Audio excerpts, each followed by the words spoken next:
ce qui concerne les choses négatives, il est extrêmement important, tant qu'on n'arrive pas à les digérer, les intégrer tout à fait naturellement, parce qu'on sait qu'il n'y a aucune raison d'être négatif et que c'est notre karma mérité quand c'est désagréable, comme quand c'est agréable. C'est toujours l'effet des mérites du passé. Tu te mets dans une situation où quelqu'un est négatif à ton égard, ou désagréable, tu l'as mérité, tu l'as cherché ça, tu l'as provoqué par ton passé. Donc, il n'y a pas à en être coupable, il y a simplement à se dire, là je suis en train de compenser quelque chose. Et ça donne une force. Mais dès qu'on est contre ce qui nous arrive de difficile ou de désagréable, on n'apprend pas. Donc, ça va revenir encore. Et dès qu'on commence à apprendre, à dire oui, c'est comme ça, je subis cette chose négative et maintenant je vais transformer ça, je sais que j'ai compensé quelque chose, donc normalement je suis allégé de quelque chose, même si la situation est désagréable, ça permet d'avancer ensuite. Et de décider d'une attitude face à ce type de situation, jusqu'au jour où elle se dissolve, parce que nous avons changé.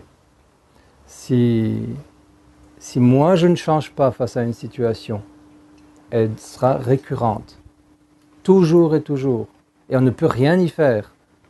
Si je commence à changer, le karma me mettra encore à l'épreuve l'une ou l'autre fois en disant « Ah bon, tu as changé, prouve-le ». Donc les situations reviennent encore.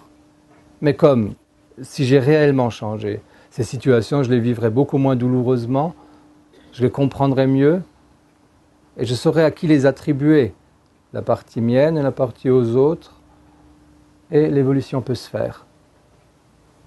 Mais si moi je ne change pas, ça reviendra toujours.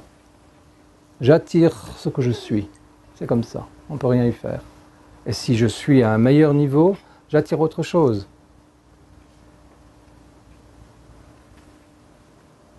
Et donc, en ce qui concerne dire, jamais sous l'effet de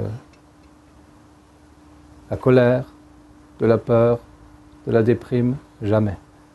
Sinon, ça reviendra. Toujours après réflexion, on peut être en colère un peu, comme ça pour soi quelque part. Hein? Oui, on peut déprimer un peu dans son coin sur une chaise, comme ça, spéciale déprime. On s'assoit pour déprimer. Tu vois? On peut avoir peur. Hein? On va à un endroit qui fait vraiment peur. Et là, on emmagasine tout son lot, ou on sort de soi tout son lot de colère, de peur ou de déprime. Et lorsqu'on revient après, on parle des choses, mais pas à partir de l'émotion négative. C'est donc l'une des grandes raisons pour lesquelles les gens n'arrivent pas à se sortir de leurs problèmes qu'on appelle récurrents. Parce qu'ils ne font pas ce travail-là.